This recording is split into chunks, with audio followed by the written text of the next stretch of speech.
Ladies and gentlemen, it's another edition of this fabulous thing we do on Thursday nights known as the. I was hoping you do it because you Oh, know I like it when you do it. okay. The midweek war. Oh, well, you're not going to do Spanish? Okay. I That's mean, I fine. guess it's Spanish. I just hadn't done it since Lucha Underground went underground. That's fair. That's fair. I missed that version, but it's okay. Yeah, let's start it off on a light note because obviously we'll be getting into a lot of stuff, in particular for one of the events this midweek. But there's another pretty big event that happened, which was the first TNA Impact following Bound for Glory. Uh, Sir. Obviously, we got a lot to talk about because a lot has happened since Bound for Glory. But Tony Garza, what would be your one word? I guess it's hard to say because, like you said, a lot of things have changed. So I'm gonna use the word sports center, and we'll talk about that a little bit. That's fair. Uh, my one word for this week is different. Yeah, Definitely really, different. really different. Uh, let's go into it. Obviously, we'll cover a lot of the stuff that's happening. But Tony, what's your good for this week of TNA Impact? My good, I guess it's just gonna be what you were saying. The difference. It felt. I mean, it's still TNA. You can tell it's TNA, but it felt different. I like what they're trying to do here. The company-wide tournament. Um, it, it it feels that all these bad stories that we were having are just gonna stay behind Final Glory. And we can continue with something new, something that we really haven't seen in the U.S., which is a round robin type of company-wide tournament. And it just the show itself felt different.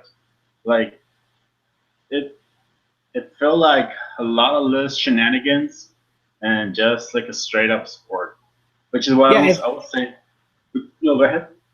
I was just gonna say because it was just mainly tournament matches, and anything in between was maybe like an interview here or there. But like it was very straightforward and to the point. There wasn't a lot of story necessarily, but I didn't really hate it. Yeah. Yeah, yeah. And I mean, we still had a little bit of drama here and there, but it wasn't bad drama. I mean, it was completely related to the Matt Hardy EC3 situation. So I liked it. I'm really, really looking forward to the upcoming weeks. I was really worried that the matches they were gonna show because they were taped in back in July that they were gonna have like James Storm. Well, we haven't seen James Storm, but I mean that they were gonna have things that are reminiscent to those days and not today. But like for instance, just the fact that Austin Aries came out with Via Trinidad, uh, it felt different because he started doing that after he left TNA. Mm-hmm. So it kind of did feel like he came back and more of it, not just like, oh, this was taped a bunch of time ago. Yeah, definitely. Um, my one good thing for Impact would be I'm just gonna in general say the tournament. I mean, the whole show was basically about the tournament. Um, I feel like it does bring a different vibe to things. I think the focus is more on match quality and delivering really good matches, like we did see with Austin Aries and EC3 in particular. Yeah, that's Um, amazing. yeah, there was the focus just shifted, and I did really enjoy it. I am extremely intrigued by their. Well, it's going to happen. It has to happen eventually. Is the use of intergender with the inclusion of the knockouts. Mm-hmm. Um, I want to see how they do it. I want to see if they can do it tastefully. Like I want to see how it kind of comes across. Because as much as not to be the negative on TNA guy, but you know, they're not as always tasteful with their women. Like the dollhouse is a thing. Like Yeah. you No, know, yeah, I agree too. I'm not really sure how they're gonna do that. Like my booking mind would say that you pass Awesome Kong and Gail Kim, and Awesome Kong is gonna defeat a smaller guy, and Kim may have like a good match. Yeah, Hopefully, like you say, they do it in a way that makes the woman not look like I guess like woman. At some point, yeah, it's hard to say, but like that. I mean, and it's more like I guess like kind of like PLG where Candice LeRae is just pretty much another dude in the roster. yeah, definitely. I think this is a huge opportunity for TNA to, if they really want to do something that kind of puts them ahead of the curve, Gail Kane should be the winner of the tournament. That could be good. I would love actually if I would personally like fantasy booking wise. I would really love for them to like maybe instead of putting Kong in there because that's sort of the easy way to go is to put in somebody like a Brooke or a Madison Rain and see how that works. Yeah, I would like love that. just have them be a part of the regular scene. You know, I feel like that can be groundbreaking. Like as small as TNA has gotten, like they're still on television, so the idea of doing an intergender kind of thing in that realm is really interesting. Yeah, I will say I was very skeptical and very not happy going off of the events of Battle Glory, but now like with everything that's with this tournament, I'm very interested. Yeah, I was skeptical too. As soon as I heard the story, I was like, well, this is really different. But they already fucked up so many Bound for Glory series that I'm not sure what's going to happen here. So yeah, at least day number 1 came out good, in my opinion. definitely. So what would be your bad for this week of Impact?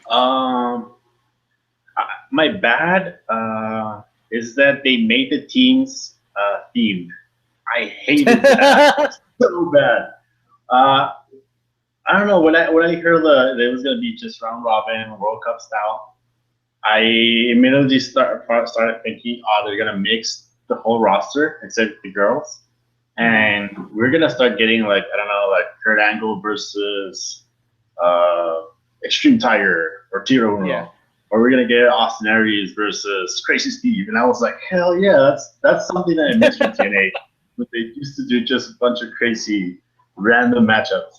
But I guess they did their themes.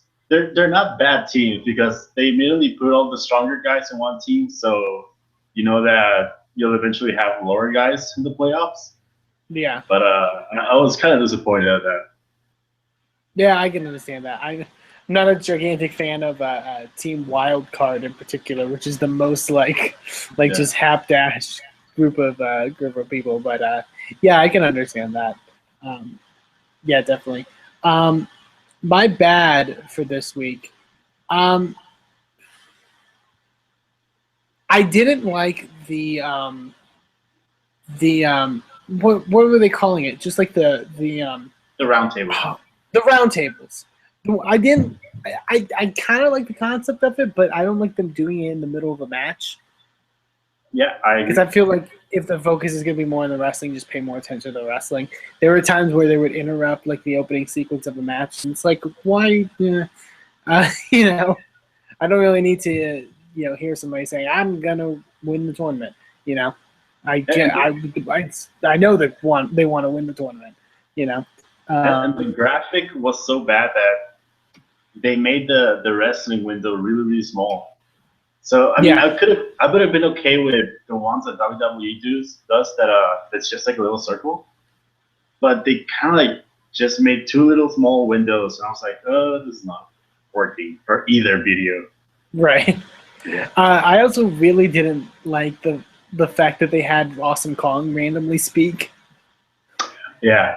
and cut the weirdest promo about like tides or something about that. It was odd and she suddenly became a 1998 Undertaker or something. Yeah, like what was that? Yeah, I wasn't a fan of that.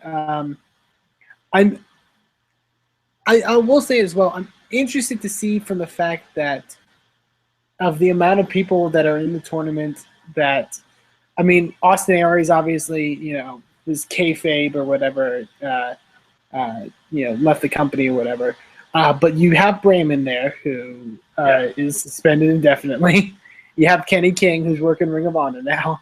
I don't know how the tapings went, if they filmed all the round robin stuff already, but I'm interested to see how they do it. I want to think that at least the round robin they did get out of the way, because I mean they planned this in July, so I want to think that if they planned this in July and then they got rid of like James Storm and Austin Aries, that they actually had they covered their asses, at least with those 3 matches that each guy. Isn't that insane that this was like a plan in July? Yeah, that this thing was going to happen. Yeah, like that's really weird. As soon as I heard the induction thing from EC3, I was like, oh, this is like a co-op to fix your problem that you may not have TV for the next 2 or 3 weeks. But then I heard the news that it was from July, and I was like, damn. Yeah, it was interesting. But yeah, definitely. What would be the one thing you change from this week's Impact? I guess my change would be, it's connected to your bet. I like the idea of the roundtable videos because they're probably really interesting. Like the UK one was probably really interesting when Spot and Grado started fighting, and then you have Bram and Galloway that are super serious just in the middle of them. So I want to see those videos, but I don't want to see them in the middle of the match. So I would probably I would throw them up on YouTube. Yeah, that's what I'm thinking. Like YouTube, like hold the whole thing on YouTube, and probably, I mean, you could probably show it in the show, but not during the match. I mean, you could even do it before, like during the entrances. I'd be okay with that. Yeah, that's true. Yeah, yeah, definitely. My one change for this week comes in, and I hate saying anything. I'm surprised this is the match I have something negative to say about, but the Spud Grado match. For those that didn't see it, the ending sequence is them intentionally doing WWE moves and then playing up that they're doing WWE moves. That kind of thing works in a certain environment. It doesn't work with TNA. Yeah, I agree. Like if that was an indie show, like yeah, but like. I did pop when I think it was Spot that tried to do the Styles Clash, because that's TNA.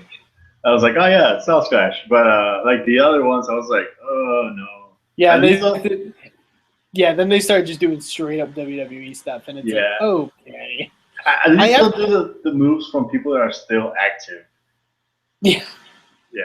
That's true. No any of this or anything. But yeah. Yeah, that would be my one thing I would change. And I hate to say that because I love Rockstar Spud, and I'm okay with Grado, but yeah. So yeah, that was TNA for this week. Where do you rank TNA in the grand scheme of things this week? I mean, TNA is going to be number 3. Not because they were bad, but it's because everything else was crazy, stupidly good. Granted, they were going against a pay-per-view from TNA, from NXT, and they're going against Okada versus Roderick Strong. So it was hard to beat from the start, but yeah, it's like a really high third place, Definitely. That actually shocked me because I'm going to get TNA my number 2 this week. What? I'm ranking it higher than the TNA fanatic over here. Yeah. What did you do with Eamon? I don't know. I got to give credit to TNA. They tried something different, and it actually worked. Yeah. Like it was a fun episode. It was a fun episode of wrestling.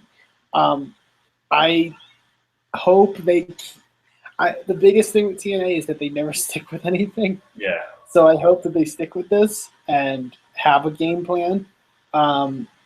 Yeah, I thought it was a really fun episode. Like it was so refreshing from like past episodes of TNA. It was just a It's nice change of pace. Yeah, it is such a simple format that I mean, I want to believe that it's easy for them to follow through till the end. Uh, Hopefully they will. It felt kind of like a Lucha Underground or NXT where they got rid of all the drama that we usually hate, and we just Mhm. got the wrestling, which is usually the best thing that TNA has to offer anyway. Definitely, yeah. I completely agree.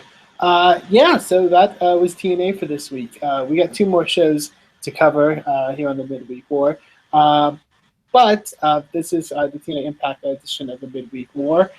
Tony Garza, where can people find you on the internet? You can find me at DW Revolution at the Twitters, and you can find me at DWrestlingRevolution.com, where we just barely uploaded our reviews for NXT Takeover and Bound for Glory. So you can go check it out what we thought of the shows. Awesome. You can also follow me on Twitter at Eamon2, please, and check out a little company I work for called Inspire Pro Wrestling and stuff we're doing down in Austin, Texas. It's real fun stuff. You should check it out. And yeah, you can follow us on Twitter at Mayhem Show and join us every Tuesday night at live.wrestlingmayhemshow.com. For the Wrestling Mayhem Show, the Indie Mayhem Show, we talk about all facets of professional wrestling on the Sorgatron Media network of things. Yeah, and definitely go support us on Patreon. Go buy our t-shirts at ProWrestlingTees.com and do everything you can to support the Wrestling Mayhem Show. And that has been this week's edition, TNA Impact edition of the Midweek War.